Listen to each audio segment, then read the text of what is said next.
আজকের রাতটা একটু অন্যরকম ছিল। আকাশে মেঘের আড়ালে চাঁদ লুকিয়ে থাকায় চারদিকে একটা অস্বাভাবিক অন্ধকার নেমে এসেছিল। এমন অন্ধকার যেন প্রকৃতি নিজেই কোনো ভয়ানক গোপনীয়তা লুকিয়ে রাখার জন্য একটা কালো চাদর টেনে দিয়েছে। বাতাসে একটা ভারী নিস্তব্ধতা ছিল, যেটা আমাদের সবার মনে একটা অস্বস্তিকর অনুভূতি জাগিয়ে তুলেছিল।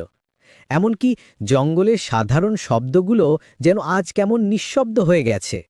আমি আর আমার বন্ধুরা ক্যাম্পফায়ারের চারপাশে বসে গল্প করছিলাম। আগুনের লাল শিখা আমাদের মুখে কাপা কাপা ছায়া ফেলছিল, যেন প্রতিটা মুখ এক একটা রহস্যময় মুখোশে পরিণত হয়েছে। জঙ্গলের গভীর থেকে মাঝে মাঝে প্যাঁচার গাক ভেসে আসছিল, আর দূরে কোথাও শেয়ালের হুক্কা হুয়া। কিন্তু এই শব্দগুলো আজ কেমন যেন ভিন্ন লাগছিল, যেন সেগুলো কোনো সতর্কবাণী দিচ্ছে।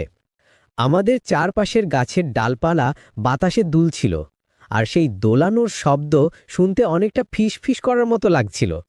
এই নিস্তব্ধতার মধ্যে হঠাৎ করে রাহুল বলল, আরে তোরা কি কখনো শুনেছিস সেই পুরনো বাংলোর গল্প, যেটা এই জঙ্গলের গভীরে আছে? তার গলার স্বরে একটা অদ্ভুত কাঁপুনি ছিল, যেন সে নিজেও তার বলতে যাওয়া গল্পের ভয়াবহতা সম্পর্কে সচেতন। আমরা সবাই চুপ হয়ে গেলাম। রাহুলের গলার স্বরে একটা রহস্যময়তা ছিল, যেন সে কোনো অন্ধকার সত্যের দরজা খুলে দিতে চাইছে।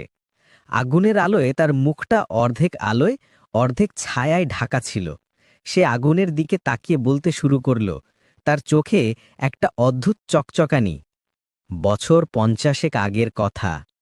এই জঙ্গলের মধ্যে একটা বিশাল বাংলো ছিল। সেখানে থাকত এক জমিদার পরিবার। জমিদার সাহেবের নাম ছিল হরিনাথ চৌধুরী। তার স্ত্রী আর একটা ছোট মেয়ে ছিল। বাংলোটা এতই বড় ছিল যে দিনের বেলাতেও সেখানকার কিছু অন্ধকার থাকত। গ্রামের লোকেরা বলতো যে সেই বাড়িতে দিনের বেলাতেও মোমবাতি জ্বালাতে হতো। আগুনের শিখা নিভু নিভু করে জ্বলছিল। রাহুল আরও কাছে এসে বসল। তার গলার স্বর আরও নিচু হয়ে গেল। আমি লক্ষ্য করলাম যে তার হাত দুটো কাঁপছে। হরিনাথবাবু খুবই ধনী ছিলেন। তার জমিদারি ছিল বিস্তীর্ণ এলাকা জুড়ে। গ্রামের পর গ্রাম তার অধীনে ছিল। কিন্তু তার একটা অদ্ভুত শখ ছিল। তিনি পুরনো জিনিসপত্র সংগ্রহ করতেন, বিশেষ করে আয়না। তার বাংলোর প্রতিটা ঘরে অজস্র আয়না ছিল, বিভিন্ন আকার আর আকৃতির। কোনোটা ছোট হাতের আয়না, কোনোটা দেয়াল জুড়ে বিশাল, কোনোটার ফ্রেম ছিল সোনার, কোনোটার রূপার। কিছু আয়না ছিল এতই পুরনো যে সেগুলোর কাঁচে দাগ পড়ে গিয়েছিল, আর সেই দাগের ভেতর দিয়ে অদ্ভুত আকৃতি দেখা যেত। গ্রামের লোকেরা বলতো যে হরিনাথ বাবুর আয়নার সংগ্রহ দেখতে এলে মানুষ নিজেকে হারিয়ে ফেলে। বাতাসে হঠাৎ একটা ঠান্ডা হাওয়া বইল। আমাদের সবার গায়ে কাঁটা দিয়ে উঠল। জঙ্গলের পাতাগুলো খসখস করে নড়ে উঠল, যেন কোনো অদৃশ্য উপস্থিতি আমাদের চারপাশে ঘুরে বেড়াচ্ছে। আমি অনুভব করলাম যে আমাদের পেছনের অন্ধকার থেকে কেউ যেন আমাদের দেখছে। রাহুল থামল না। তার কণ্ঠস্বর আরো গভীর হয়ে গেল। একদিন রাতে হরিনাথ বাবু তার স্টাডি রুমে বসে কাজ করছিলেন। সেই ঘরেও ছিল একটা বিশাল আয়না, যেটা তিনি কলকাতা থেকে এনেছিলেন। বলা হতো সেই আয়নাটা প্রায় 200 বছরের পুরনো। সেই আয়নার ফ্রেমে খোদাই করা ছিল অদ্ভুত সব প্রতীক, যেগুলোর অর্থ কেউ বুঝত না। হঠাৎ তিনি দেখলেন যে তার পেছনের আয়নায় কেউ একজন দাঁড়িয়ে আছে, একটা লম্বা কালো ছায়ার মতো মূর্তি। কিন্তু ঘুরে তাকিয়ে দেখলেন কেউ নেই, শুধু খোলা জানালা দিয়ে ঠান্ডা হাওয়া আসছে। তিনি ভাবলেন হয়তো চোখের ভুল, কিন্তু আয়নার দিকে আবার তাকিয়ে দেখলেন সেই ছায়া এখনও আছে, এবং এবার সেটা আরও স্পষ্ট। আমি গিলে ফেললাম। আমার গলা শুকিয়ে গেছে। আমার মনে হচ্ছিল যেন আমার চারপাশের অন্ধকার আরো ঘন হয়ে উঠছে। তারপর কি হলো? প্রথমে তিনি ভাবলেন চোখের ভুল, হয়তো অতিরিক্ত কাজের চাপে মাথা খারাপ হয়ে গেছে। কিন্তু পরের দিন থেকে এই ঘটনা প্রতিদিন ঘটতে লাগল। শুধু তাই নয়, বাড়ির অন্যান্য আয়নাতেও অদ্ভুত ছায়া দেখা যেতে লাগল। কখনো একটা মহিলার মুখ, যার চোখ ছিল গভীর কালো গর্তের মতো। কখনো একটা বাচ্চার কান্নার আওয়াজ, যেটা আয়নার ভেতর থেকে আসছে বলে মনে হতো। হরিনাথবাবু প্রথমে ভাবলেন এসব তার কল্পনা। তিনি ডাক্তার ডেকে নিজের চোখ পরীক্ষা করালেন, কিন্তু ডাক্তার বললেন তার চোখে কোনো সমস্যা নেই।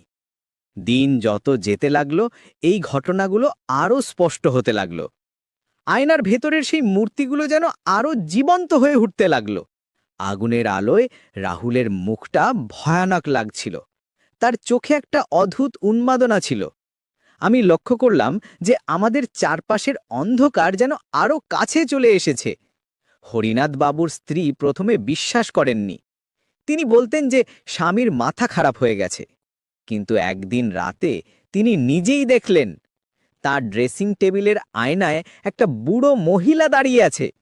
সেই মহিলার চোখ দুটো ছিল রক্তের মতো লাল, আর তার মুখে ছিল একটা ভয়ানক হাসি। সেই হাসি দেখে মনে হচ্ছিল যেন তিনি কোনো ভয়ানক গোপনীয়তা জানেন। সেই রাতে হরিনাথ বাবুর স্ত্রী এতই চিৎকার করেছিলেন যে পুরো এলাকার মানুষ জেগে গিয়েছিল। তার চিৎকারের আওয়াজ এতই ভয়ানক ছিল যে গ্রামের কুকুরগুলো সারা রাত হাউ হাউ করেছিল। আমাদের মধ্যে সুমন কাঁপতে শুরু করল।